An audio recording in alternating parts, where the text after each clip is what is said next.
There are moments in the Bible that feel deeply unsettling, moments that force the reader to pause and wrestle with difficult questions. And one of the most disturbing is the day God asked Abraham to sacrifice his own son.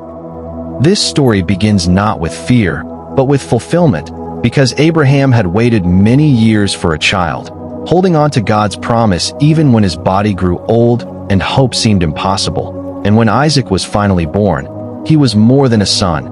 He was the proof that God keeps his word, the living sign of a covenant meant to shape generations. Isaac represented Abraham's future, his legacy, and everything God had promised, which is why the command that followed feels so shocking. God spoke to Abraham and told him to take his son, his only son Isaac whom he loved, and go to the land of Moriah, where he was to offer him as a burnt offering on a mountain that God would reveal. There was no explanation given, no reassurance, no hint that this was only a test, just a direct command that appeared to contradict everything God had previously promised, and the Bible records no argument, no protest, only silence. Early the next morning, Abraham rose, prepared the wood, saddled his donkey, and began the journey, carrying within him a command he could not fully understand but chose to obey. The journey lasted 3 days, 3 long days filled with unspoken tension as Abraham walked beside Isaac, knowing what awaited while Isaac walked in innocent trust, unaware of the weight his father carried. Each step toward Moriah must have deepened the struggle, as Abraham balanced his love for his son against his faith in God, and yet he continued forward. Along the way, Isaac noticed something was missing and asked his father where the lamb for the sacrifice was, and Abraham answered that God himself would provide the lamb, words that sounded confident but may have been spoken through trembling faith, because even Abraham did not know how the story would end. When they reached the place God had shown him, Abraham built an altar and arranged the wood, every movement slow and deliberate, each action bringing the impossible closer to reality. Then Abraham bound Isaac and laid him on the altar, and the Bible does not describe a struggle or resistance, only silence, a silence that forces the reader to imagine the fear, confusion, and heartbreak of that moment.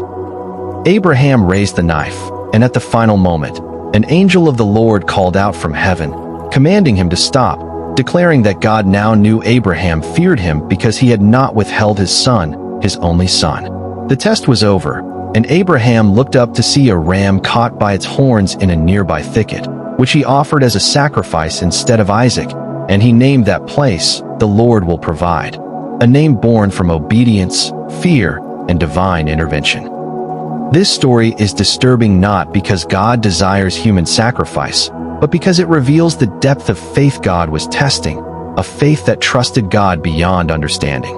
God was not interested in Isaac's death, but in Abraham's heart, because true faith is not only believing in God's promises, but trusting God even when his commands do not make sense.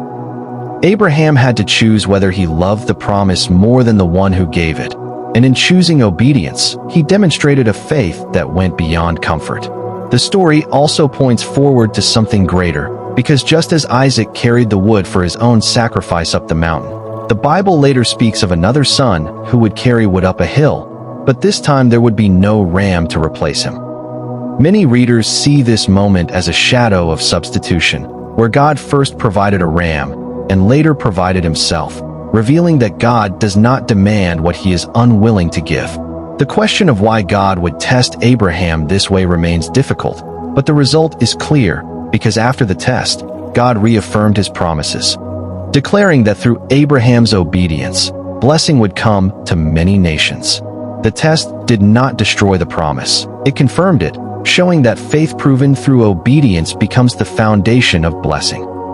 The story of Abraham and Isaac challenges shallow belief and forces readers to confront the cost of true trust, reminding us that God's ways are higher than human understanding, and that sometimes faith means walking forward without answers, believing that even when the command is frightening, God's purpose is still rooted in provision, not destruction.